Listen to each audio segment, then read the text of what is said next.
Chakras are your body's energy centers that are responsible for the assimilation, for the congregation, and for the transmission of these life force energies within our body. And in this video, I'm going to share with you a beginner's guide to the chakras. I'll run through the 7 chakras. Now, the 7 chakras are the main core chakras of your body. There's something like more than 100 chakras in your body, but the 7 core ones are really the foundation and the center that runs through the rest of them within your body. Now, on a physiological level, a lot of people talk about the science of chakras and whether they are actually even real or whether they're just some metaphysical woo type of concept. But on a physical level, they correspond to our nerve ganglia, okay, which run from the spine. They come forward and they have been shown to actually be associated with the different nerve ganglia that, the chakra system was developed like thousands of years ago.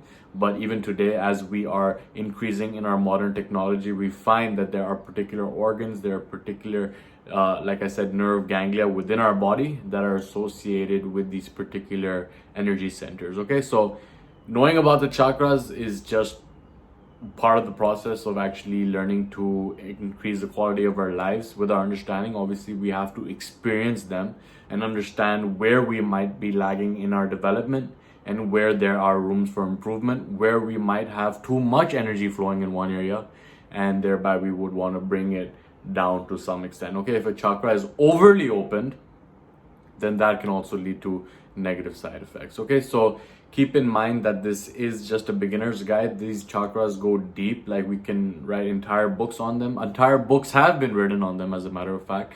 So in this video, I'll just run you through each one, give you a brief synopsis of what to focus on, where to go, and then hopefully this will provide a foundation for you to further deepen your understanding of it. Okay, now I'll put a picture right over here. You can see in the lowest chakra, the first chakra is our root chakra. Okay, the element of this chakra is earth, and it has to do and is associated with our survival. Okay, now understand that we must build on top of these chakras. If our upper chakras are open while our lower chakras are deficient, that is what leads to this loose foundation, which can really cause imbalances in our expression, imbalances in our physiology, in our psychology, and a lot of negative side effects can occur from that. Okay, so first and foremost, we must make sure that we are grounded, that we are not caught in survival. Okay, because I was reading that 70% of doctors' visits are a result of stress, and if we are stressing out, then we are caught in that fight or flight mode. We are creating cortisol, we are stressing out our bodies, and we are not able to focus on what is actually valuable to us in our lives, because we're thinking about what the coworker said about us, we're thinking about what the finances are getting us into, we're thinking about our health, which is not in control, because otherwise we wouldn't be so stressed about it. So first and foremost, we must take care of ourselves. Otherwise, we have no right, we have no ability to take care of the people around us. We must make sure that our survival is not under threat constantly, because more often than not, it's usually our own thoughts, it's usually our own, thought chatter that is causing us to run through this situation, which may have happened at a previous time again and again and again, and that really holds us back from getting to the next level in our development. Okay, so first and foremost, we must make sure we must get out of this survival fight or flight mode. Okay, because that is really holding us back. For humans, like for animals, for example, they are constantly caught in that survival. Okay, they might go through that fight or flight, a prey has gotten away from its predator, but it doesn't go on and think about what happened to it the whole day. Okay, it carries on its way. Okay, there's actually like a fable about 2 monks, and they're not supposed to touch any woman, they're not supposed to have any association with any woman, they declare celibacy. So there's these 2 monks and they're crossing a river. There's a woman who's having difficulty crossing the river, and one of the monks, he without even hesitating, he goes, helps her out, he carries her, he has some association with her, and then he helps her out, and then they carry out on their way. Now the second monk, he's like tripping out. He's like, shit, my friend over here, he just broke his vow. He has been, he carried this woman across the river. What should I say to him? Should I say something? Should I not say something? Should I snitch on him? Whatever. And then finally, the second monk is like, he tells his friend, he's like, yo, like, you just broke our vow. You carried that woman across the river. You're not supposed to touch these women. Then the monk is like, yo, I let her down like a few hours ago. It's you who are still carrying her right now. Okay, so the point is that we have to, even if there are stressful situations in our lives, more often than not, only when we stress about them, when we're stressing about them, is in the space when we are stuck in that anticipation, when we're not actually doing anything about solving that issue. Okay, so meditation is a huge one, just getting control of your mind, just sitting there watching the drama going on, and controlling your thoughts, because so many times, like I said, we get caught in that redundant cycle whereby we're just stressing out, sitting there. Something might have happened so long ago, but we're still caught up in that. Okay, now the second chakra, the sacrum chakra, is associated with our emotions and our sexuality. Okay, now these both of these things are often related, because so many times in modern society our emotions are suppressed, they're repressed, because we are not supposed to experience a certain emotion. There's shame, there's guilt, maybe with something that happened a long time ago. And if we are not letting go of the emotions that don't serve us, when we are keeping hold of this shame, this guilt, it like piles up, it piles up, then it's really holding our development back from the next level as well. Okay, so forgiveness is a huge practice that I go through on an ongoing basis as well. Like thinking about who I have, like if I have someone in my life that I need to forgive, if there's something that I'm holding a negative charge against someone, letting go of that really allows that chakra to open up as well. And then with sexuality as well, like if this chakra is open too much, then you might be great at attracting a lot of members of the opposite sex into your life, but then that just becomes a sole focus of your life. I've definitely been around people like this who are only one track focused on sleeping with as many people as they can, and that is just I would say it's a coping mechanism for something else that needs to be addressed.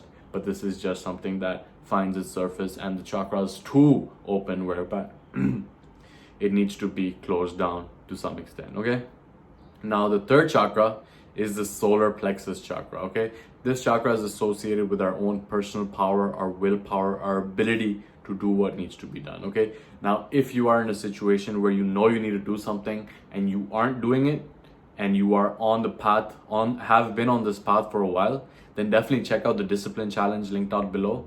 I'm sure you've seen it at this point. If you haven't, check it out. But this is really a 30 days of discipline challenge to help you unlock your own personal power. Okay, now your personal power is a muscle, your willpower is a muscle. The more you exercise it, the more you keep your commitments to yourself, the more you stick to your word, the more you are able to stick to your word in the future. Okay, so many people are caught in the trap of saying they're going to do one thing and then not doing it. I myself have found myself in the trap as well, and that just decreases your personal power, because when you fail to keep your commitments to yourself, then you lose respect for yourself, you lose self-esteem, and that is just a negative cycle that we all have to avoid. Okay, start small. Like if you are in a cycle whereby you have been going down for a while, and then you wake up the next day and you have these grand ambitions, like I'm gonna be a millionaire, and if you have trouble getting out of bed in the morning, then you are setting unrealistic expectations of yourself, and then that will only push you down even further. Okay, so like if you are in that situation, like the next day just say I'm going to get out of bed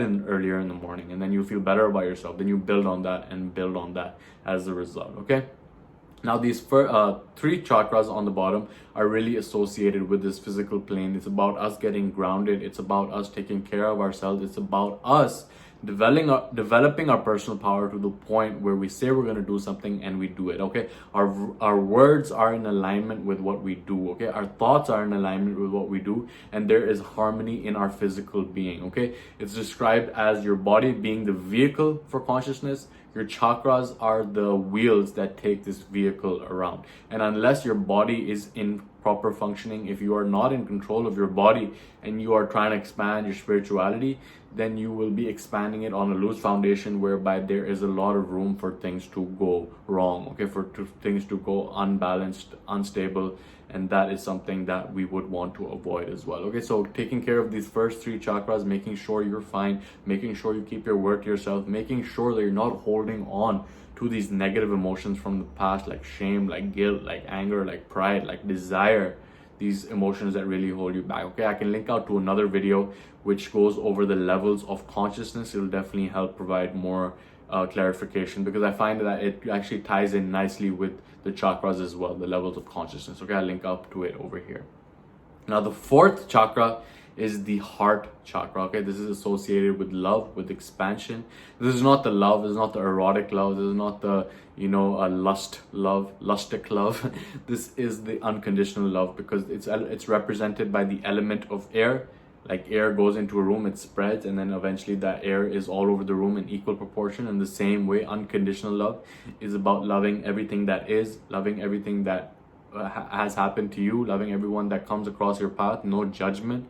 There is more neutrality going on over here. You don't judge things as good or bad. Everything just is. Everything is unfolding exactly how it's supposed to, because if it wasn't, then it wouldn't unfold that way. Okay, there is a synchronicity going on in life, there's a harmony, and there's an acceptance of the way that things are playing out. Once you begin to open up your heart chakra, you begin to treat people differently, because you're treating yourself differently as well, and you are beginning to see the commonalities between all the situations in your life and the world in general as well. Okay, now the fifth chakra is the throat chakra. Okay, it's associated with communication, with creativity, and this is really about getting to the truth of the matter. Okay, so if you have something to say and you're not saying it, then this chakra gets blocked, and you can end up experiencing a lot of issues going on in this area of your body as well. So if you feel like you have a message to share, if you know that you want to spread the ideas in your head and you have something to share and you're not doing it, then you will block this chakra. Okay, so you should have this is something that I went through myself. Like, I procrastinated on making videos for a very long time, and at this point, like, I'm going the other way, whereby if I don't make a video, I get anxiety, because I make a commitment to making videos every single day, and of course it lines up with my willpower of keeping my word to myself. Even if I don't necessarily feel like making a video, if my energy is not where it has to be, if I have a stomach ache, if I'm not feeling like making a video right now, because there's so much other stuff that needs to be done, there's so much more important stuff that could be done for my business, because the videos are not generated. There's a lot of stuff that comes up. As you can see, I've definitely entertained these thoughts in my head. But when I have made a commitment, first and foremost, and when I feel like I have information that I need to share, when I'm consuming so much information, I'm not sharing it, and then that just causes this chakra to be blocked. So I would encourage you to form your own channel, spread your own message, like, create and share your truth, because if you don't, then you will not, like, once again, be putting a cap on your own personal development. Okay, now the sixth chakra is the third eye chakra. It's the pineal gland, associated with intuition, with a higher sense of knowing. And this is really something that it gets blocked, like, even on a physical dimension. When you drink a lot of water from, like, tap water and stuff, it has a lot of fluoride. The fluoride ends up getting your third eye, your pineal gland, blocked. It blocks the production of melatonin, of DMT, whereby you might not be experiencing as vivid and dreams at night. You might not be more in touch with your intuition, with your higher sense of knowing. And if your pineal gland is blocked, then you will be lacking that connection to something greater than yourself. Okay, now again, a lot of people are talking about how to open up your pineal gland, but if you open it up and you're not grounded in a solid foundation in your own body, if your body is not working for you, if your mind is not working for you, and you're looking towards expanding your spirituality, then that spirituality will be expanding, like I said, on a loose foundation, whereby it opens up the room for a lot of things to go wrong. Okay, so first and foremost, make sure you're grounded. Then you can go up to the higher levels, and then your pineal gland, opening that up, can allow you access to higher realms as well, allow you access to your intuition, and tap into a force that is way more powerful than you or I. Okay, and the seventh chakra is actually outside of the body. It's the crown chakra, and that is really associated with a state of transcendence, of unity, of oneness, of wholeness. And this is about seeing the commonality in everything and everyone, and about seeing everyone as a singular cell of the entire human race as a general, and even the human race as the same as the planet that it's on. Like, basically the division between subject and object disappears. You see that the unity in everything, and this is really what all the spiritual teachers, all the spiritual teachings are leading us towards. Okay, but again, we must build on that solid foundation, like I said, and otherwise we will not be able to utilize our information that we're getting from somewhere to its true capability in terms of how it is supposed to be used. Okay, Now, that's just been a quick beginner's guide for you. I hope it has been helpful for you identifying where you might be blocked, where you might be excessively open. Leave a comment below letting me know where you find that you are most blocked right now. Is it the first, second, third, fourth, fifth, or sixth, or seventh chakra? And if it's the upper ones, make sure that you are starting off on the lower ones, because that is really what sets the foundation, like I have been saying in most of this video, okay? So leave a comment below letting me know what chakra of yours is blocked right now, and I'll do my best to help you out, give you some tips on how you can open it up. But with all that being said, this has been Mo, and I will see you in the next video.